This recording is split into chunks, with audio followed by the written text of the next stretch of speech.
वहीं पिछले 18 वर्षों से नौकरी और पेंशन की मांग को लेकर आंदोलन कर रहे गुरिल्ला अब अपनी अंतिम और निर्णायक लड़ाई लड़ने की तैयारी में जुट गए हैं। शनिवार को चंपावत जिले के गुरिल्ला संगठन जिलाध्यक्ष ललित मोहन बगोली ने बताया कि सरकार ने गुरिल्लाओं से किए गए वादों को नहीं निभाया। बार बार गुरिल्लाओं को झूठे आश्वासन दिए गए, यहां तक कि हाईकोर्ट के आदेश को भी सरकार के द्वारा नहीं माना गया। बगोली ने बताया कि अब प्रदेश के हजारों गुरिल्ला अपनी मांगों को लेकर अंतिम और निर्णायक लड़ाई लड़ने को तैयार हैं। उन्होंने कहा कि 2 सितंबर को प्रदेश के हजारों गुरिल्ला मुख्यमंत्री आवास देहरादून को कूच करेंगे और वहीं अनिश्चितकालीन धरने पर बैठ जाएंगे।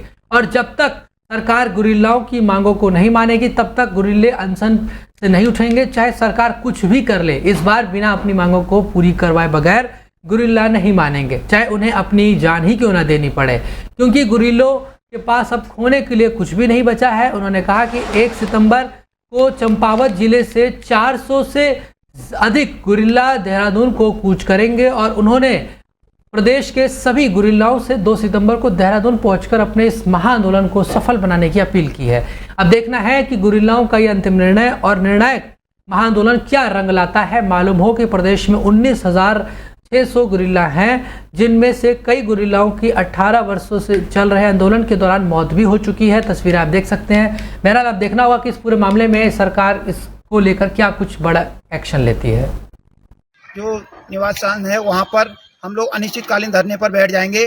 जब हमारी मांग पूरी होगी तब उठेंगे, तब तक हम वहाँ से उठेंगे नहीं। चाहे सरकार हमारे लिए चाहे कोई भी कार्रवाई होगी तो हम वहाँ से हिलेंगे नहीं। हम लोगों को अपना हक किसी हाल में भी चाहिए। यह हमारी गुरिल्लाओं की अंतिम लड़ाई होगी। हम लोगों की इसके बाद कोई कार्रवाई नहीं होगी। हम लोग अपना हक इस समय लेकर के रहेंगे। सब लोग हमारे पूरे जो है गुरिल्ला जो है सब लोग तैयार, जो बाहर जिले के जिले वाले हैं सब लोग वहाँ के लिए तैयार हैं। और लगातार हम लोगों को सरकार गुमराह कर रही है, बार बार हम लोगों का सत्यापन कर रही है और कम से कम 3 बार सत्यापन कर दिया है। मुख्यमंत्री जी ने वर्चुअल मात्रा से हमारे बैठक हुई थी जिसमें कि हम लोगों के लिए 18 सचिवों को भी बैठाया गया, खुद उनसे बात हुई, उसके बाद भी हम लोगों से कोई कार्रवाई नहीं हुई। इसलिए हम लोगों ने आक्रोश होकर के ये तय किया है कि जब हमारी मांग पूरी होगी तभी हम वहाँ से उठेंगे, तब तक हम वहाँ से हिलेंगे नहीं। चाहे हमें अपने जान भी देने की नौबत आ जाएगी तो हम वहाँ से हिलेंगे नहीं। अपनी जान तक को देने के लिए तैयार हैं। और हमारे जितने चंपावत जिले के गुरिल्ला हैं या और जगह के गुरिल्ला हैं सब लोग इस कार्यक्रम के लिए तैयार हैं। वहीं नैनीताल में डीएसए द्वारा आयोजित और भारतीय शहीद सैनिक विद्यालय के सहयोग से बेटियों को भी खेलने का मौका मिल रहा है, जिसमें कुल 11 टीम प्रतिभाग कर रही हैं, जिसमें शहीद सैनिक विद्यालय और सेंट मैरी स्कूल ने 2-4 से मैच अपने नाम किया, जिसमें सेंट मैरी स्कूल ने 2-4 से मैच जीता है, जबकि मुकाबला सैनिक स्कूल जिसमें भारतीय शहीद सैनिक स्कूल के बीच खेलेंगे। बता दें कि फुटबॉल टूर्नामेंट में 2-4 सेंट मैरी ने स्कूल से जीत दर्ज कर ली है। हालांकि शहीद सैनिक विद्यालय की नन्ही छात्राओं ने फुटबॉल टूर्नामेंट में अपने खेल से मैदान में मौजूद दर्शकों का मन मोह लिया। बिशन सिंह मेहता ने कहा कि हमारे भारतीय शहीद सैनिक विद्यालय के द्वारा महिलाएं फुटबॉल टूर्नामेंट कराया जा रहा है, जिसमें 11 टीमें ने प्रतिभाग किया है। भारतीय सैनिक विद्यालय में एक सपना देखा था कि हम छात्रों के लिए एक फुटबॉल टूर्नामेंट कर सकते हैं और आज सपना साकार भी हुआ। इसमें 11 टीमें हैं, 3 टीमें हिंदी मीडियम की हैं और 8 टीमें इंग्लिश मीडियम की है। टूर्नामेंट के आयोजन के लिए सलाह दी और प्रायोजक भी है। इसमें 11 टीमें भाग ले रही हैं और हिंदी मीडियम से 3 टीमें हैं, बाकी 8 टीमें इंग्लिश मीडियम की हैं। और भारतीय शहीद सैनिक विद्यालय ने एक सपना जो है सोचा था कि हम छात्राओं के लिए फुटबॉल टूर्नामेंट करें। 24 फरवरी से हमने टीमें बनाना शुरू कर दिया। डीएसए ने इसमें पहल की और डीएसए ने इसका आयोजन किया।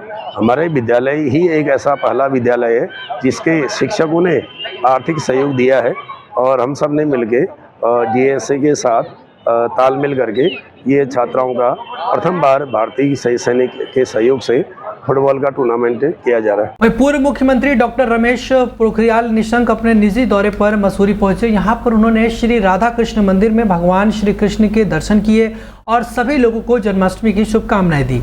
वहीं उन्होंने मसूरी के होटल के सरकार में बता दें कि प्रेस वार्ता कर बताया कि उत्तराखंड के थानों में लेखा गांव का निर्माण करवाया जा रहा है, जिसमें देश भर के लेखक रहकर अध्ययन कर अपना जीवन यापन कर सकेंगे और उनको सभी प्रकार की सुविधाएं भी उपलब्ध कराई जाएंगी। उन्होंने कहा कि लेखा गांव में 1 लाख से ज़्यादा विभिन्न प्रकार की पुस्तकालय का निर्माण किया जाएगा और लेखा गांव में हिमालय म्यूजियम भी बनेगा। लेखा गांव के माध्यम से लेखक, पत्रकारों, साहित्यकारों द्वारा लिखी गई लेख का प्रकाशन भी करेगा।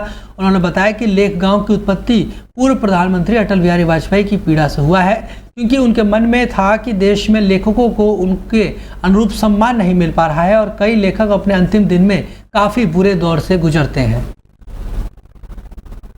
नरेंद्र मोदी जी की क्या दिशा है, क्या वो चाहते हैं, उस पर लोगों की नज़र टिकी है। तो ये हमारी बढ़ती हुई ताकत का एक प्रमाण है और निश्चित रूप से हम पूरी दुनिया में बहुत तेज़ी से आगे बढ़ रहे हैं। और वैसे भी यदि आप देखेंगे तो NEP 2020 लागू होने के बाद और जिस तरीके से नया make in India, digital India, skill India, startup, stand up, तो ये नए भारत का निर्माण हो रहा है और उस नए भारत को पूरी दुनिया बहुत एकटक नज़र से देख रही है।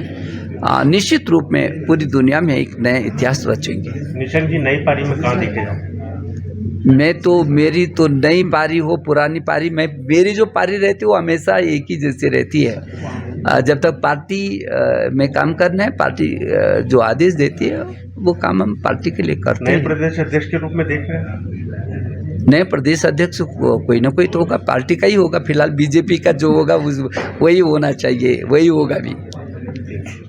नरेंद्र मोदी जी की। वहीं उत्तराखंड हाईकोर्ट ने राज्य में तय समय पर निकाय चुनाव न कराए जाने को लेकर दायर एक जनहित याचिका पर सुनवाई की और सरकार से जवाब मांगा गया था। जवाब में सरकार की तरफ से अपर सचिव शहरी ने अवगत कराया कि अगस्त के अंतिम सप्ताह या सितंबर के पहले सप्ताह में राज्य चुनाव आयुक्त की नियुक्ति हो जाएगी और 25 अक्टूबर तक निकाय चुनाव संपन्न हो जाएंगे। साथ ही हाई कोर्ट का आदेश आने के बाद राज्य की नगर पंचायतों में सरगर्मी तेज हो गई है और चुनाव लड़ने के इच्छुक नेता अपनी अपनी नगर पंचायतों में जनता के बीच वोट साधने के लिए सेंधमारी करने लगे हैं और अपनी मजबूत दावेदारी के कयास नेता लगा रहे हैं। वही बात करें कि नगर पंचायत भगवानपुर की, तो उक्त नगर पंचायत में का चुनाव होने जा रहा है और यहां पर इस बार जनता किसे चुनेगी यह तो आने वाला समय ही बताएगा।